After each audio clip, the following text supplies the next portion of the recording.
Good afternoon and welcome to our press conference. I'm joined here on stage by President Lagarde and Vice President de Guindos. My name is Wolfgang Preußel. We are also joined by journalists on WebEx. As always, if you want to ask a question, please turn on your camera and also the microphones. And with that, I'd like to hand over to President Lagarde, please. Thank you, Wolfgang, and good afternoon to all of you. The Vice President and I welcome you to our press conference. Inflation continues to decline, but is still expected to remain too high for too long. We are determined to ensure that inflation returns to our 2% medium-term target in a timely manner. The Governing Council, therefore, today decided to raise the three key ECB interest rates by 25 basis points. The rate increase today reflects our assessment of the inflation outlook, the dynamics of underlying inflation, and the strength of monetary policy transmission.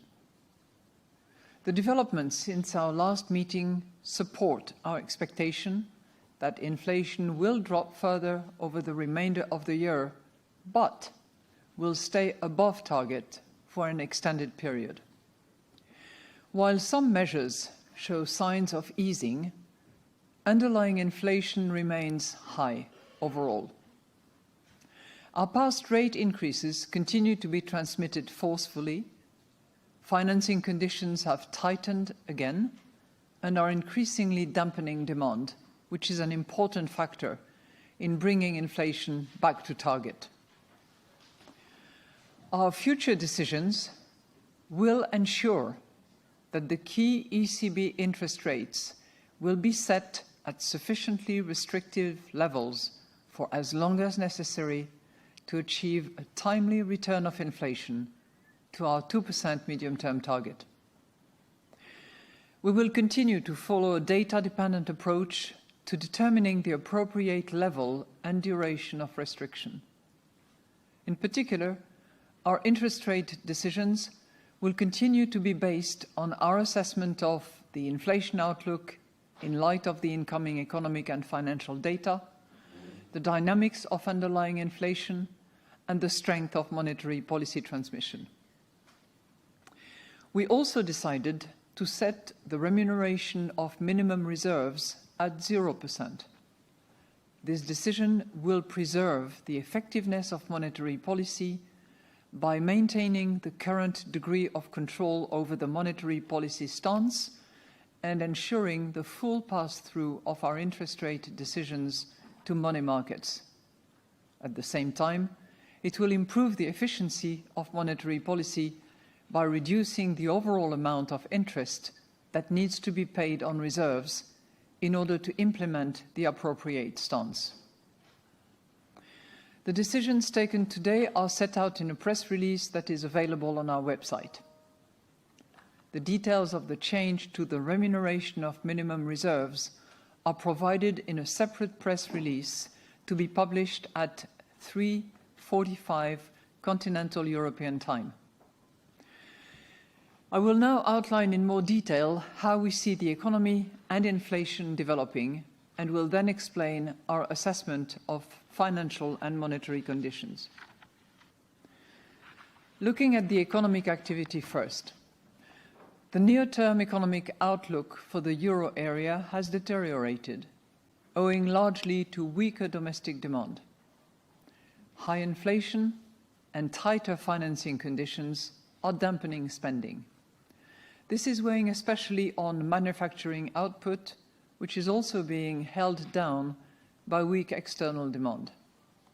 Housing and business investment are showing signs of weakness as well.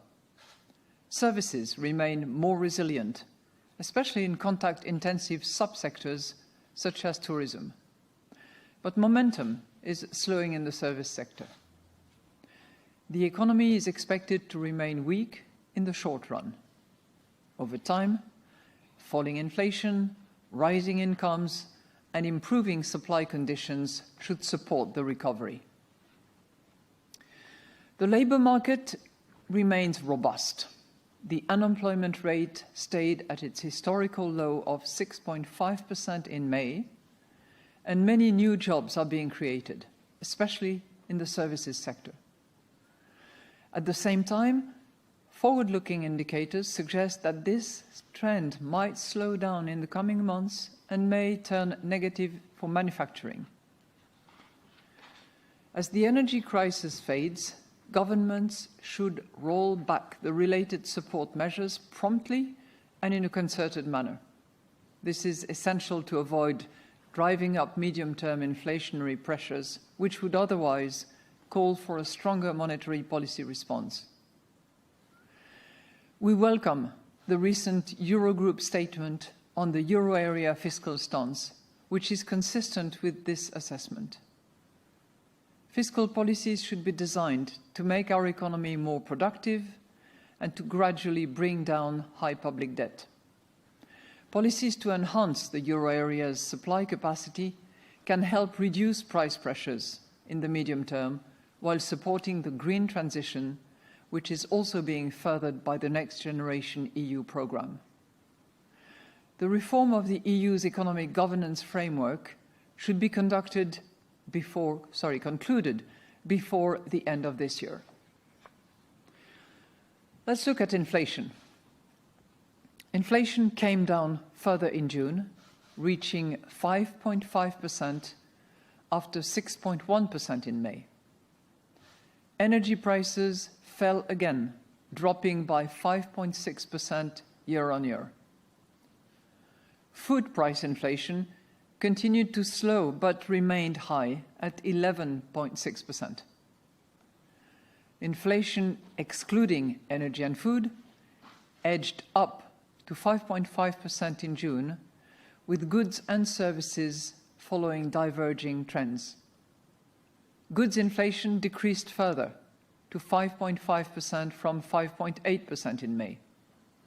Conversely, services inflation rose to 5.4% from 5% in May, owing to robust spending on holidays and travel, and also reflecting upward base effects.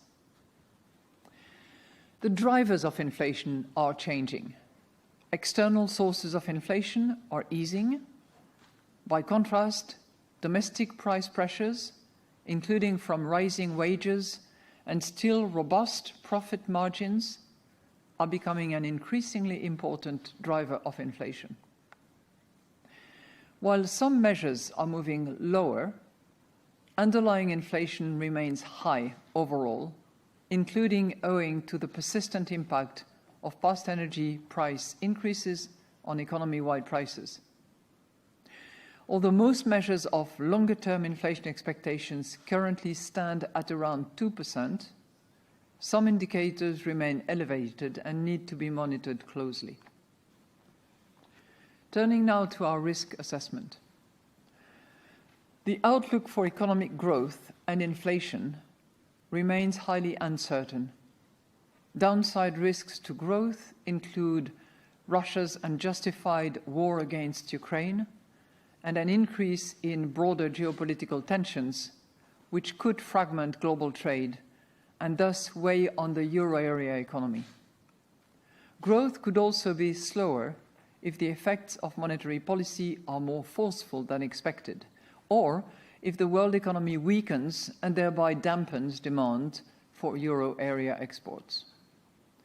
Conversely, growth could be higher than projected if the strong labor market, rising real incomes, and receding uncertainty mean that people and business become more confident and decide to spend more. Upside risks to inflation include potential renewed upward pressures on the costs of energy and food, also related to Russia's unilateral withdrawal from the Black Sea Grain Initiative. Adverse weather conditions, in light of the unfolding climate crisis, may push up food prices by more than projected. A lasting rise in inflation expectations above our target or higher than anticipated increases in wages or profit margins could also drive inflation higher including over the medium term.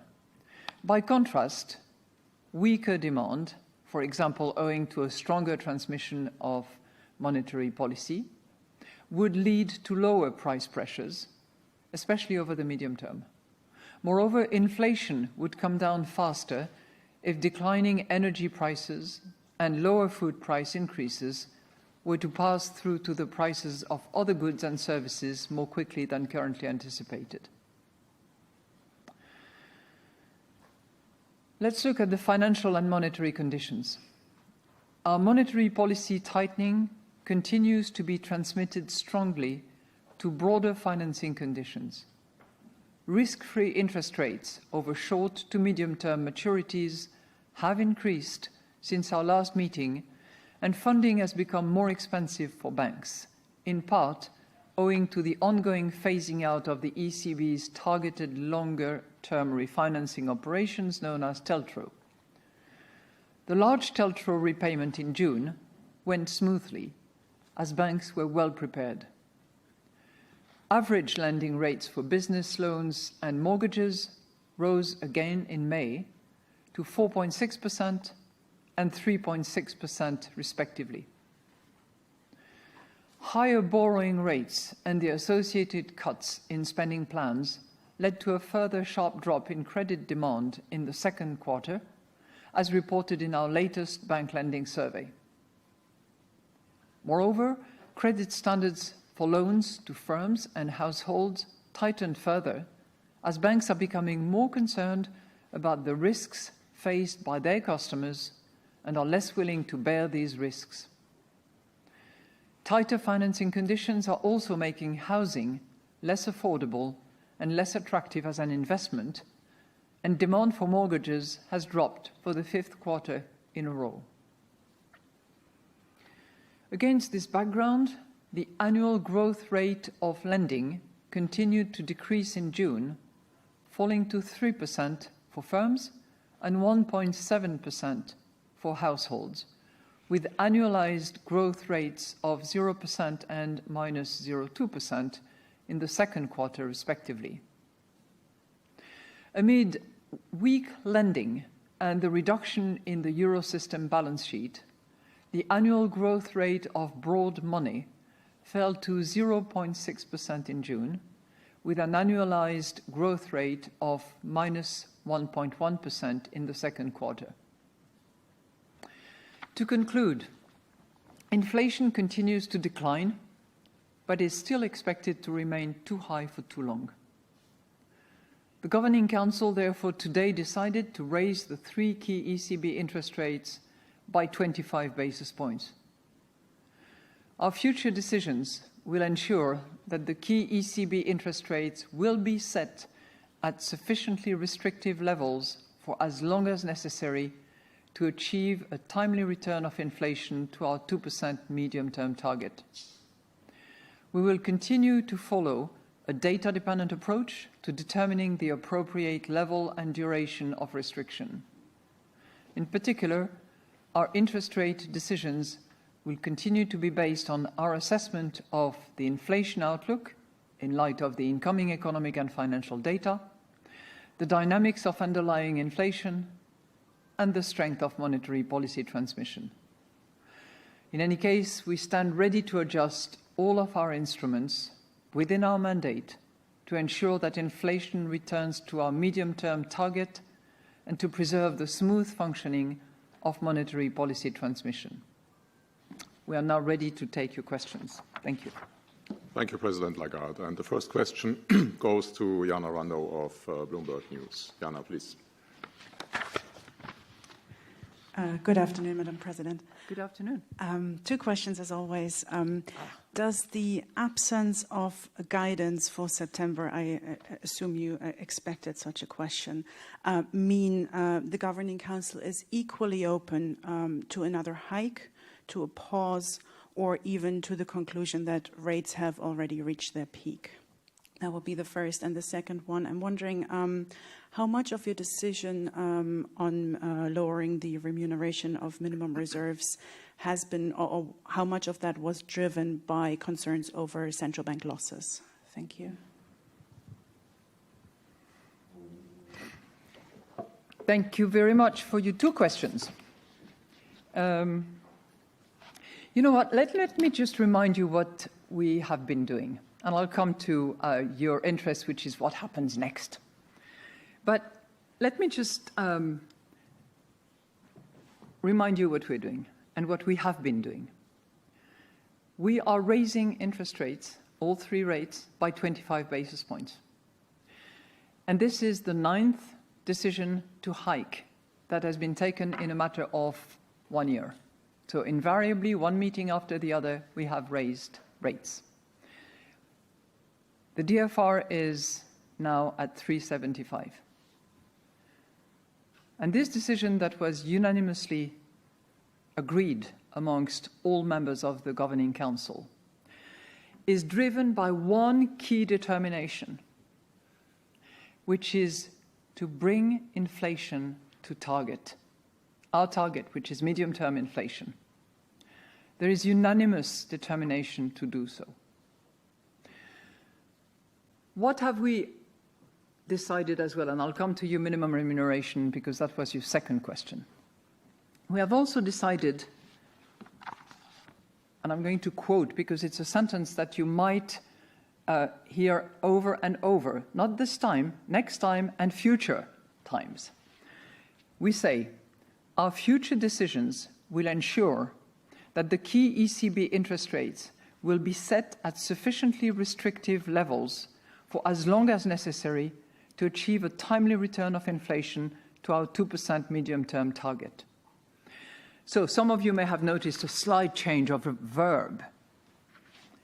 And that is not just random or irrelevant.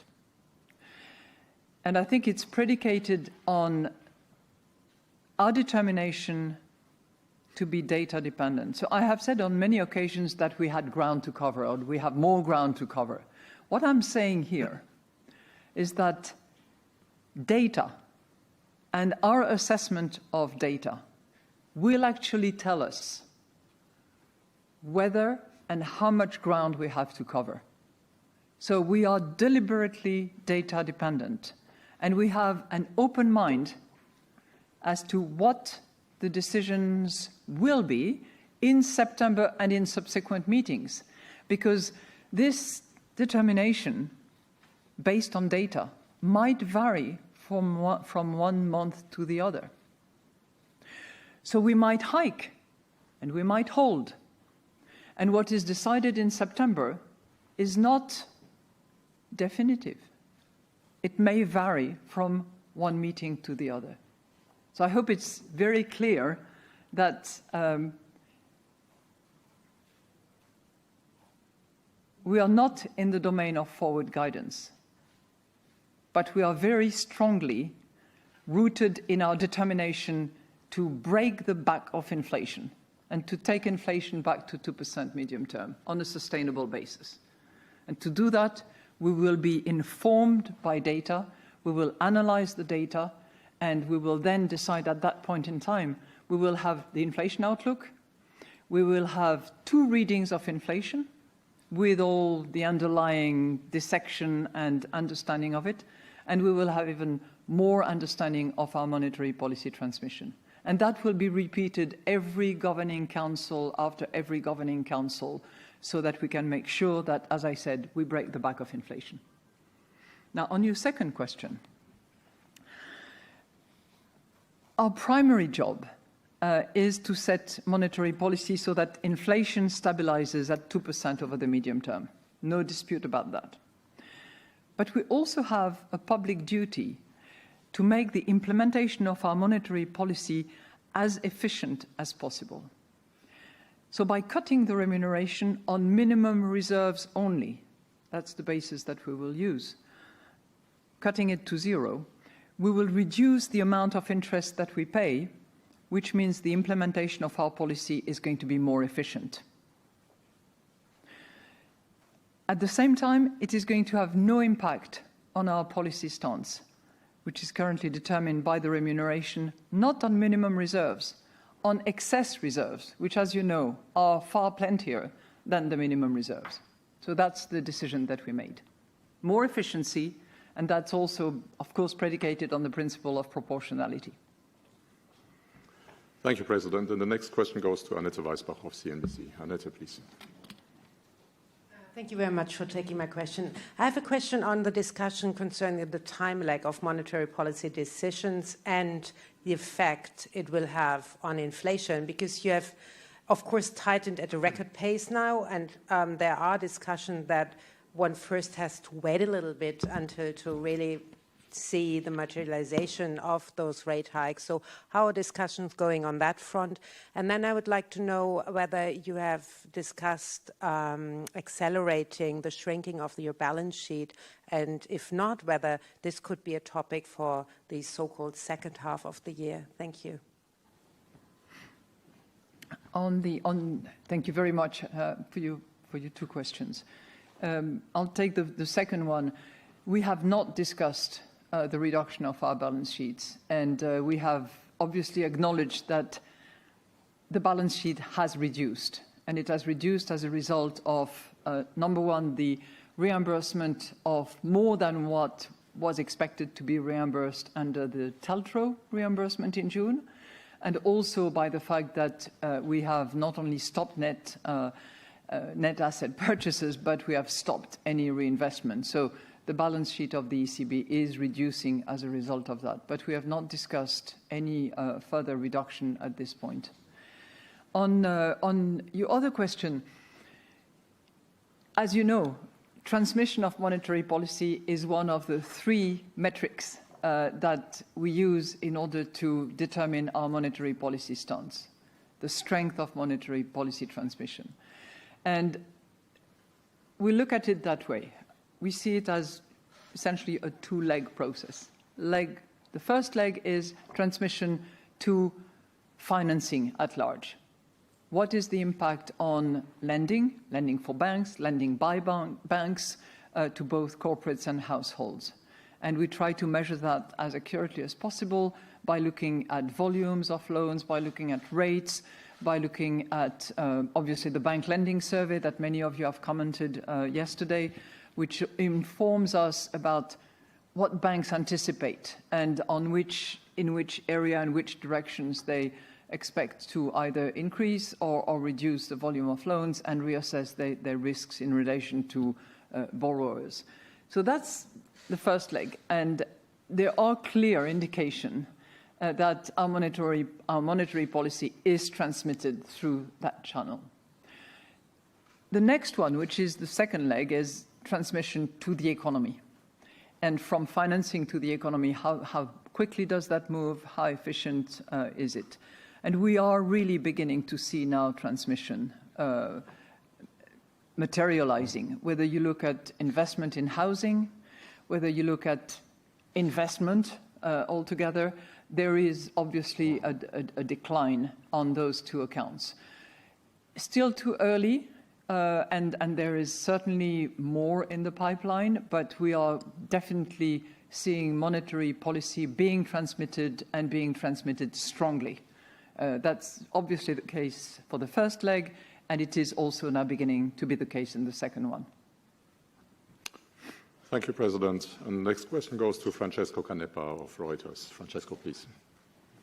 Good afternoon. So at the last meeting, you said that you were not even thinking about pausing. Would you repeat that today?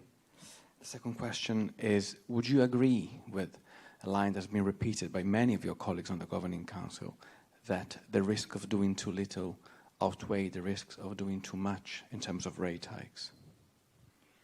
Well, Mr. Canepa, you'll have to understand something, which is that I'm not repeating things if prompted. I decide to say what I want to say, okay? So what I just said in response to the first question, I hope was clear, but I'm going to repeat it for you just to make sure that I'm as clear as you would expect. We are moving to a stage where we are going to be data dependent. And we will take the new projection by staff. We're going to take 2 new readings. We're going to take more information about how transmission is taking place. And on the basis of that, we will determine whether we hike or whether we pause. What I can assure you of is that we are not going to cut. That is a definite no. But on the other side, could be a hike, could be a pause. And if it is a pause, it would not necessarily be for an extended period of time, because as I said, it will vary from meeting to meeting, because we continue to decide on a meeting-by-meeting basis, every time informed by the data. All right? I hope it is as clear as I can be, because we are, and that was absolutely endorsed by the Governing Council, which has validated this decision unanimously. We are determined to operate on that basis. Voila.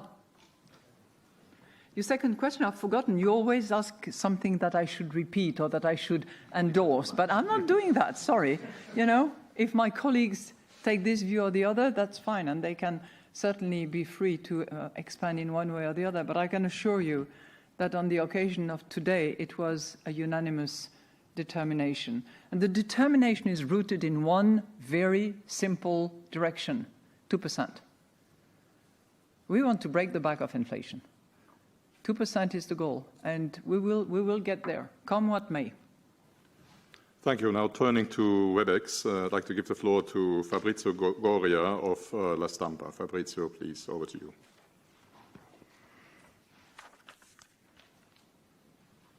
Thank you, Wolfgang, and thank you for Madame Lagarde for this opportunity. I have two questions. Actually, one is on the financial stability. Do you consider the European commercial real estate as a matter of concern?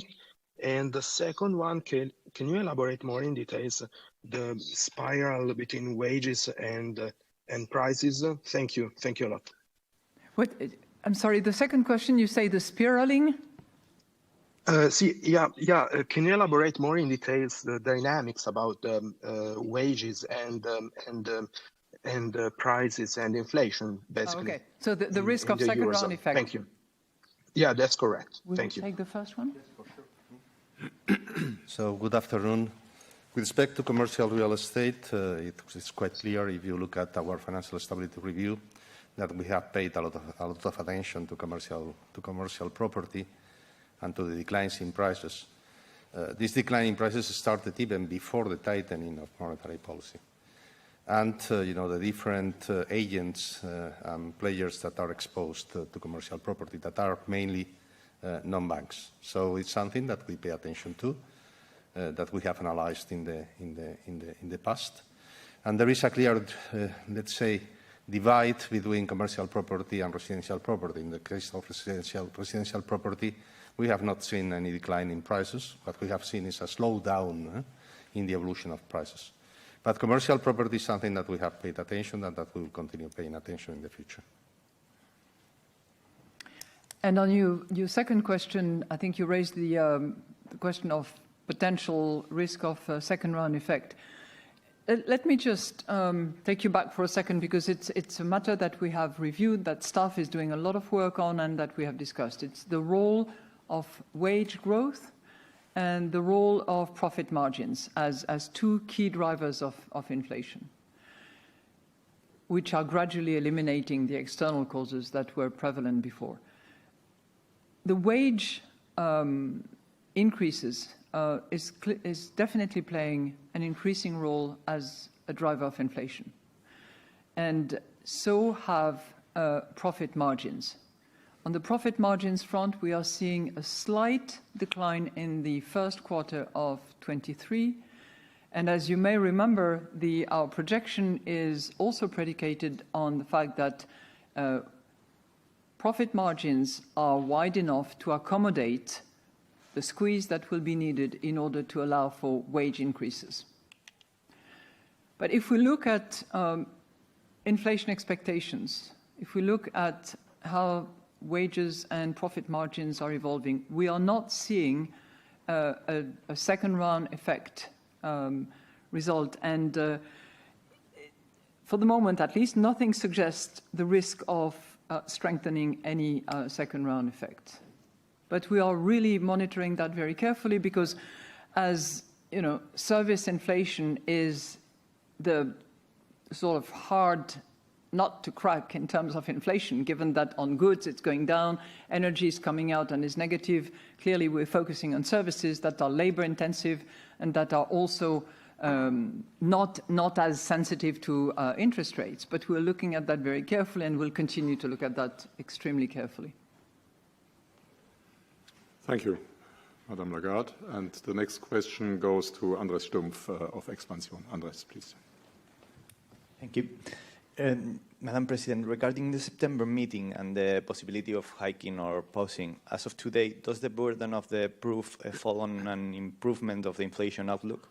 Or would it be enough if the situation does not worsen? And second question, if I may. Spanish headline inflation is now in line with the mandate, and the labor market is as hot as it has been for more than a decade. Is it something like you would like to see for the whole Eurozone, or is it necessary for the unemployment rate to go up for the ECB to stop hiking? Thank you very much. Do you mind me asking you to repeat what you said about the unemployment rate in Spain? No, it's at the lowest point for more than a decade. Yeah. And including for young people, eh? Yeah. I was just saying that if you would like to see that for the whole Eurozone, I mean the inflation going to 2% and unemployment being low, or is it just not possible and the labor market has to cool down?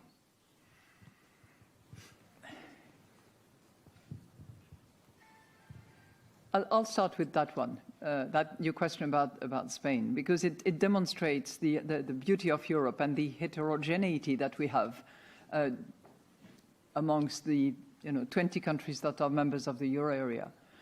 Obviously, the numbers that we see now for Spain, with inflation trending towards 2% and hopefully sustainably so, plus unemployment numbers that are as low as they have ever been, is a good set of numbers for the country and for the economy at large. It is not the same in all member states, and there are member states where inflation is still very high and has been high and is expected to remain high for longer. So we have to be very attentive to the aggregate number. Those are the ones that are driving our inflation outlook, that are helping us determine our policy. But we also have to look at each member state and the characteristics of each member state. We shall see.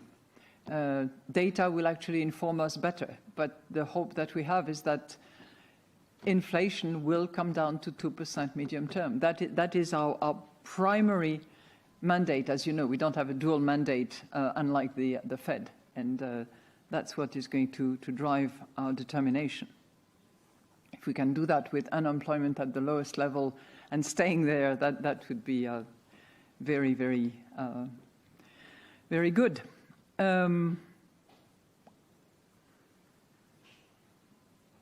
It's funny because you ask the question of a lawyer. The issue of the burden of proof is very often a lawyer's issue. I think the burden of proof is going to be on the data, because we are determined to bring inflation back to target, but we are also going to be in the hands of data and the assessment of data. So the burden of proof is going to be on data. Thank you. And the next question goes to Martin Arnold of the Financial Times. Martin, please. Thank you. Madame Lagarde, two questions for you. First of all, how much do you think tighter monetary policy is contributing to the weakness in the Eurozone economy that you identified? And secondly, what would it take in terms of reduction in your growth forecast and a reduction in your inflation forecast in September for you to pause interest rate rises? Thank you. Thank you very much, Martin. What we are working on and what staff is trying to be as detailed, specific and conclusive about is the impact of our monetary policy on inflation. So this is really what is the focus and what is driving us. What impact our interest rate hikes have produce and will produce on inflation. And obviously the exercise of producing the inflation outlook that will be conducted in September by ECB staff will be very informative for the Governing Council to determine how much has been transmitted and what is expected to continue to be transmitted. As I said earlier on to Annette, in the financing leg, a lot has been transmitted, a lot, we know that. In the economy at large, not as much yet. And your second question is totally hypothetical, and I understand, you know, why you would want me to answer that question. But there are so many data and so much to take on in terms of the projection that will be produced in September that I cannot answer your question in advance. We will really have to see. Thank you. And next question goes to Jean-Philippe Lacour of Agence France-Presse, AFP. Jean-Philippe, please. Bonjour, Madame la Présidente. Bonjour. Yeah, you're suggesting a possible pause in rates, je pèse mes mots, in the near future. Does that mean that during this period of possible pause, we could see an acceleration of the QT? And then it would be like a trade-off among doves and hogs at the Governing Council. Thank you very much, Mr. Lacour.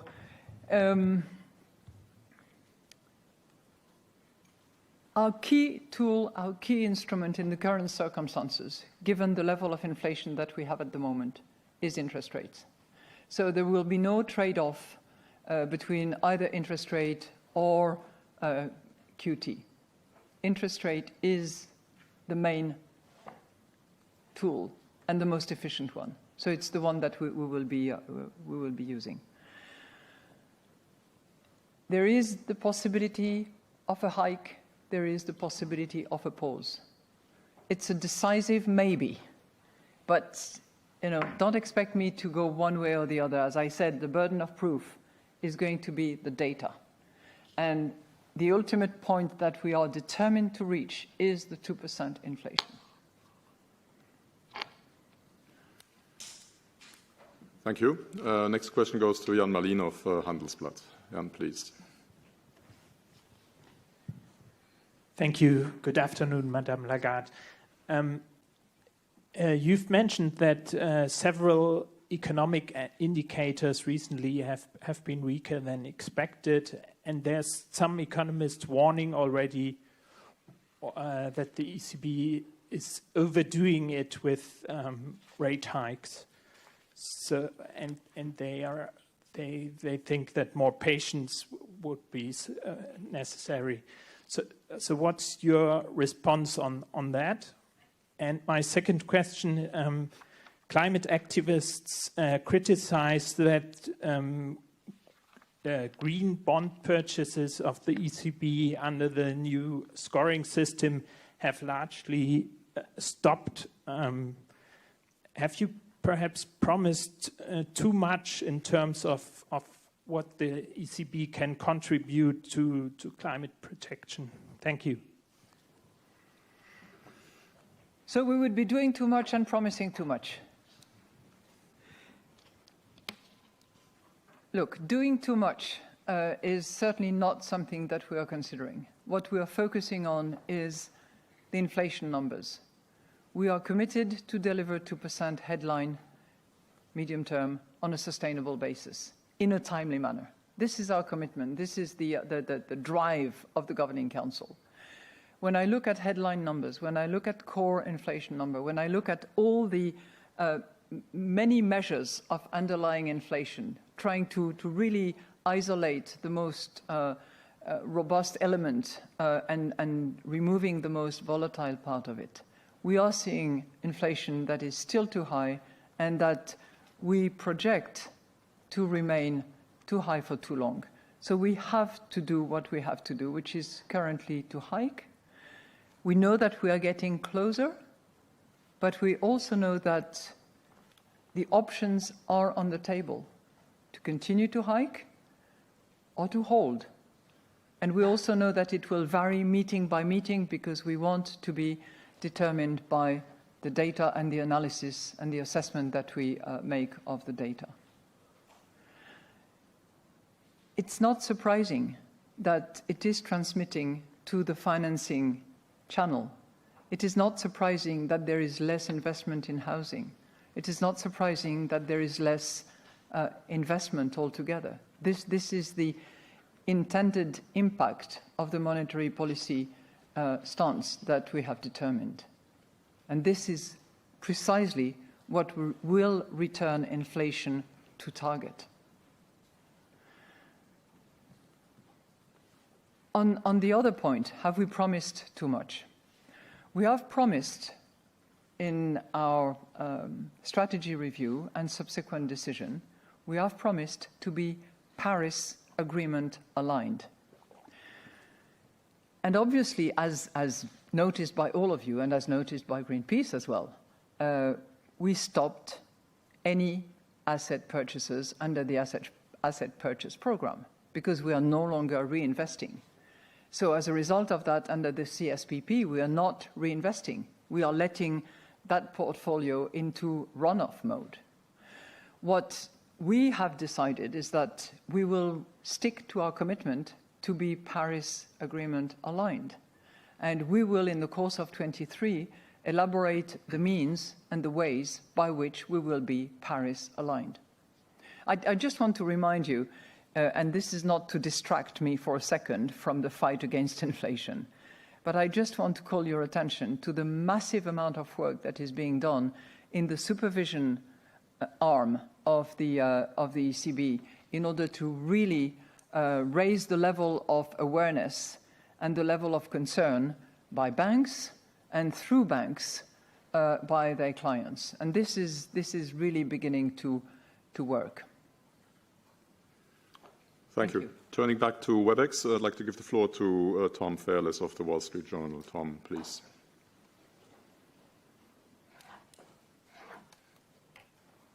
Hi, thanks so much for taking my question, Madame Lagarde. You say that the burden of proof is in the data for future decisions. What data is it that gives you more confidence that you may be able to pause? And what data will you be looking at, especially over the next months, that would stop those rate hikes? Is it core inflation? Is it more that you're looking at the downturn in the Eurozone economy and concerns about that? And my second question is about the US and the comparison with the Eurozone. The US has raised rates significantly more than the ECB for a similar core inflation rate, or even the Eurozone core inflation rate is slightly higher. The IMF, your former employer, said this week that the ECB might have more ground to cover. Do you agree? Do you think that there is a suggestion that there might be more work to do in raising rates? Thanks. Thank you, Mr. Fairness, for you two questions. What data will be important? All data. And obviously, we will be looking at all inflation data. Starting with headline, we will have 2 readings before our next September Monetary Policy Governing Council. We will look at core inflation, but we will go deeper into underlying inflation numbers to really appreciate and understand what is moving and what is steadily, sustainably moving.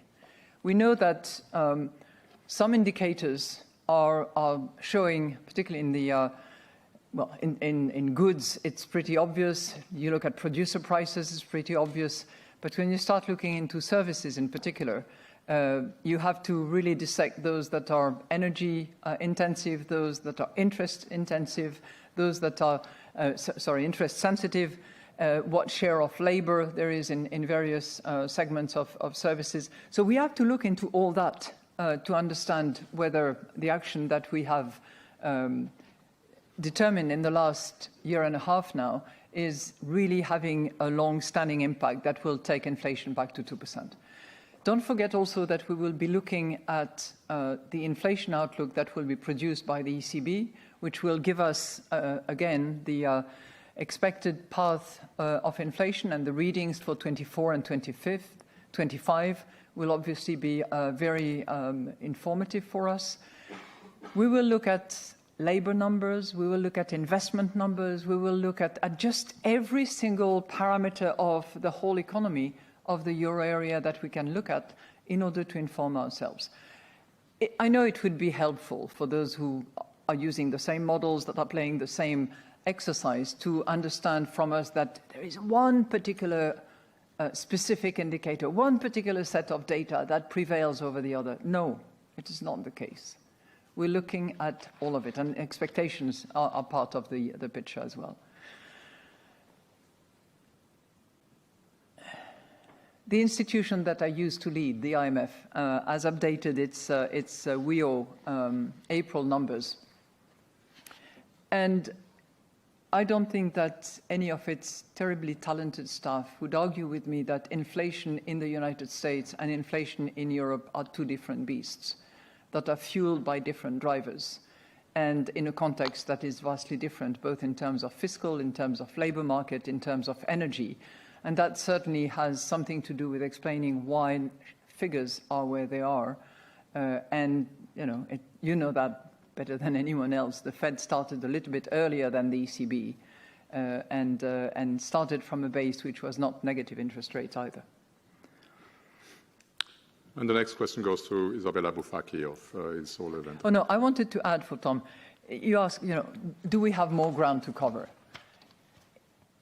At this point in time, I wouldn't say so, because as I said, the data that we just discussed and the assessment of data will actually tell us whether and how much ground we have to cover in September and at subsequent meetings. And as I said in the early part of this press conference, it may vary from one month to the other. Thank you. Isabella, please. Sorry. Good afternoon, and thank you for the opportunity. President Lagarde, I have two questions. One is on this message that you're conveying of the next meeting, that it could be a hike or a pause. Next meetings. With next meetings. And so, compared to what we had up to now, that is 25 basis point hike coming to the next meeting, well, do you have a message to the European citizens that the fight against inflation, you are getting closer to break the back of inflation? There is some good news in this announcement or these comments that you're making. And then the second question, if I may, is on your assessment of the ECB Euro area bank lending survey, because it had some data on demand that was, I think, never seen in the past 20 years. Mm-hmm. And so whether it was discussed at the Governing Council and it had an impact also on today's decision. Thank you. Yeah, thank you so much. Yes, we are making progress. And I think the good news for European compatriots is that inflation is declining. We had a reading of 10.6% in October. We are now at 5.5%. But is that enough? Is that good as a result? Not quite. We have a target which is medium-term 2%, sustainable, and we want to get there. But I'm sure that people, when they do their shopping, when they fill up the tank, when they pay the gas bill, they see that the increase is not quite the same as 6-7 months ago. But are we satisfied? Are we claiming victory? No. We want to go to the end of the game. The bank lending survey. Yes, we looked at it carefully. It was debated with governors. And if you look at the monetary policy statement in the last, I think it's in the last paragraph that we have, It's very significantly described.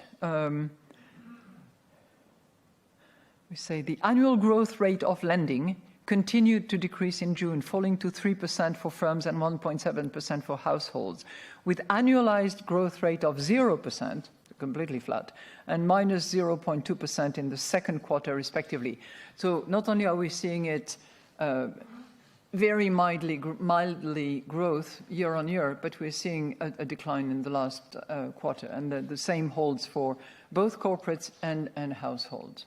So yes, of course, this is one of the elements of transmission that we have seen discussed, and the fall in demand is also obvious, particularly on the part of corporates. A bit less so for households, but on the part of corporates, absolutely.